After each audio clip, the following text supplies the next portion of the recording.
Hello, everybody. This is going to be a slightly shorter episode, and it's not because there's not much to talk about with the Gospel of John, but mainly because I'm feeling under the weather a little bit.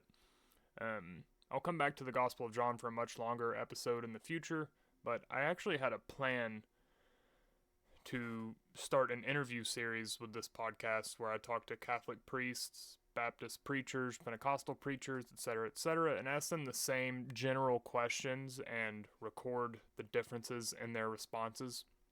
I had an interview set up with a priest on Monday, but my son came home with a virus, and now I'm feeling under the weather, and the priest I was going to talk to is a very elderly man, and he teaches at a high school. So I thought it would be pretty irresponsible to show up to that interview feeling sick. But we're going to reschedule that interview, and I've reached out to a couple Baptist preachers, and we're going to get that started, and I think it'll be a very interesting series. But for now, let's just talk a little bit about the Gospel of John. I'm not going to go into great detail with it like I did the book of Exodus and Genesis in previous episodes. I will do that later, but now I just want to talk about the book itself because I've been so excited to talk about this. This was kind of going to be a primary part of the interview with the priest on Monday, and I just want to talk a little bit about it now in this shorter episode.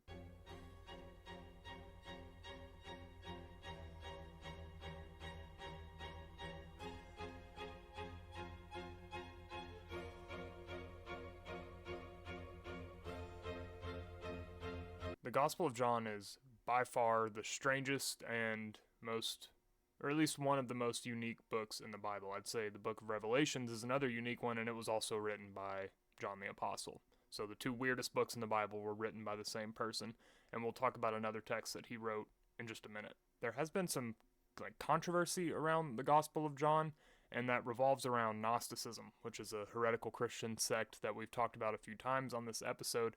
But it's important to give a little bit more background to Gnosticism than I have so far, and it's that these people did not call themselves Gnostics. That's a more modern term. They just called themselves Christians. It was like a theological, philosophical wrestling match between the forming orthodoxy and this heretical form of Christianity that we now call Gnosticism. It wasn't declared heretical until the 2nd century, and the Gospel of John was written before that, as was probably the Gospel of Thomas, but there is some debate there. The point I'm making is that when these books were written, there was not an orthodoxy, and there was not anything considered heretical by the orthodoxy at that time. So this book, the Gospel of John, I think is an example of that wrestling match because of how different it is from the synoptic gospels. So let's talk about those differences for a second. There is no virgin birth in the Gospel of John. There's no transfiguration in the Gospel of John. The water to wine myth is only in the Gospel of John. The resurrection of Lazarus is only in the Gospel of John. The mass resurrection of Jewish graveyards dumping out into the street when Jesus resurrected is only in the Gospel of John. John the Baptist does not baptize Jesus in the Gospel of John. There's no temptation in the wilderness in this Gospel. There is no strong focus on the kingdom of God in this Gospel. It's a totally different take on Jesus' life and what happened around him. Now, there is some evidence that the writer of the Gospel of John was not aware of the Synoptic Gospels when he wrote it, which is obviously going to be part of the reason it's so different, because they weren't really talking to each other about what they were writing down. But there's also this idea that it wasn't meant to be a historical documentation in the same way that Matthew, Mark, and Luke are. There are two other key differences here. One is the way Jesus behaved in the Gospel of John compared to the others, and the other is this strong hint of Gnosticism in the Gospel. So the Gnostic tradition has a really intense focus on knowledge, or gnosis, or gnosis, however you want to pronounce it. They believe this gnosis is how you transcend the material world, and that the resurrection of Jesus was not a physical bodily resurrection, but a spiritual resurrection that he was able to go through due to the knowledge he had. This is why the Gospel of Thomas, for example, not a canonical text, but still a pretty well-known Christian text, now considered Gnostic text, obviously, but the Gospel of Thomas doesn't talk about anything Jesus did. It was only about what he said. It's a sayings gospel. It's about the knowledge and the word that he spread.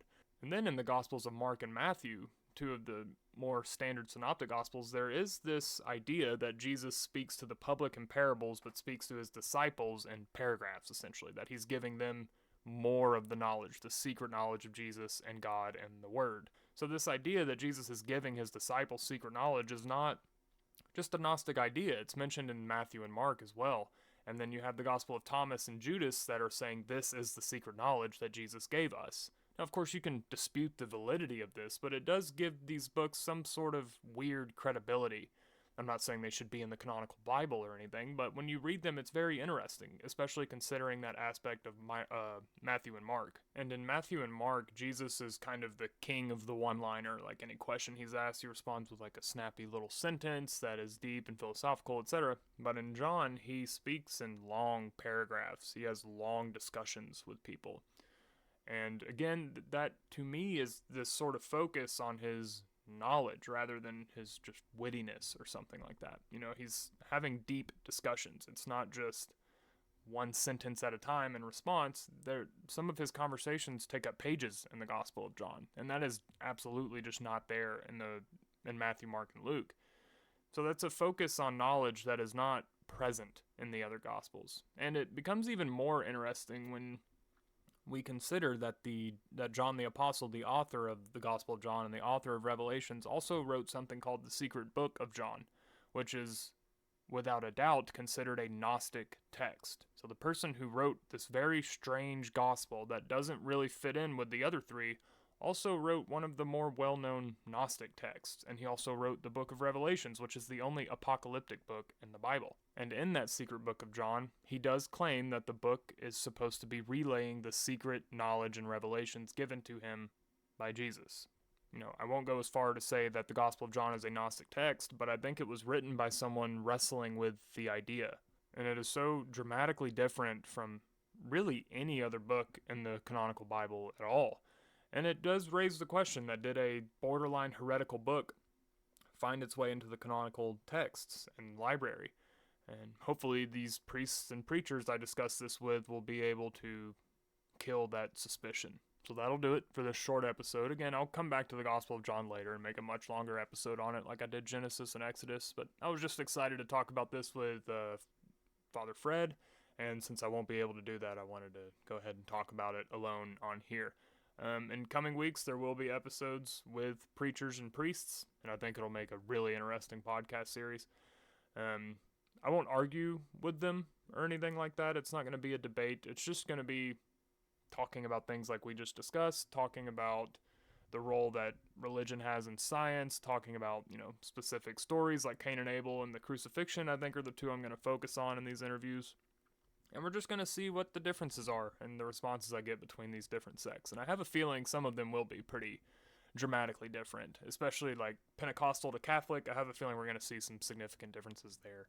I hope you enjoyed the episode, and we'll be back soon. If not doing an interview, then we'll probably move on to the book of Leviticus to somewhat deeply, I'm no theologian, somewhat deeply analyze like I did Genesis and Exodus.